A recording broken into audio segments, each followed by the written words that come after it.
Order, order. Good morning and welcome to the Public Administration and Constitutional Affairs Committee. Now just one of the parliamentary committees looking at the David Cameron lobbying scandal. Morning, sir. Today they heard testimony from Lord Pickles, who chairs the lobbying watchdog. He said he'd never seen anything like this in his 40-year career. Part of the problem we've got is it's just not being clear where the boundaries lay. In fact, I hope this doesn't sound rude, there doesn't seem to be any boundaries at all. Lord Pickles called for urgent regulatory reform after revelations of close links between former ministers, senior civil servants and the failed finance firm Greensill. At the centre of the scandal is the relationship between these two men, Lex Greensill and David Cameron. Greensill became a non-official special advisor to the Prime Minister, getting access to pitch to government departments. Later, he gave Cameron a lucrative job alongside this man. So the more you put in, the more you get out. Bill Crothers, talking in 2017, was the head of government procurement. He took a job at Greensill while still working in Whitehall and didn't seek clearance from Lord Pickles' lot.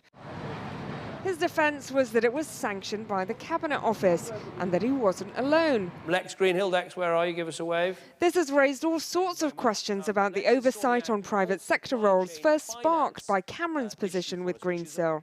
I've been involved in public life a long time, like your good self. I've never really come across anything quite like this before. To misquote P.G. Woodhouse, my eyebrows did raise the full quarter inch. On the other side of Parliament, another inquiry is planning its attack lines. Crucially for us, it's about how following taxpayers' money. We want to have David Cameron as a witness because he was material as a former Prime Minister in deciding on things like supply chain finance and embracing that initiative. And he's now been pushing that issue outside of Parliament. So he's got something to tell us here, and we want to hear what he's got to say. Hillier's inquiry is now one of 7. The Prime Minister's review is led by Nigel Boardman. Then you have the Parliamentary Affairs Committee, which could call David Cameron. The Treasury Select Committee could see the Chancellor testify. The Business Select Committee, the Committee on Standards in Public Life, the Public Administration and Constitutional Affairs Committee, which saw Lord Pickles testify. And then you have the work on top of all of this by Simon Case of the Cabinet Office, checking who else has a second job. I think the most important thing is for us to get to the bottom of it properly, and you're absolutely right that we need to understand completely what's gone on here. I agree thoroughly with Lord Pickles. What has happened to us? When did we stop caring about honesty? Today, Pickles described himself as the Ted Hastings of AC12 from Line of Duty. It's yet to be seen whether politicians can tackle the murky world of paying for privileged access within their own ranks.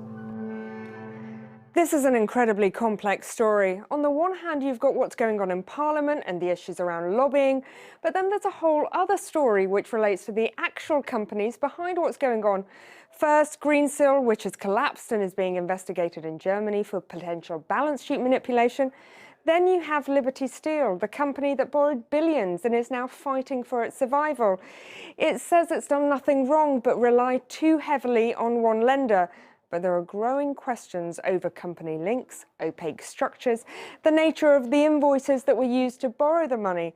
And in this country, that could become an issue for law enforcement.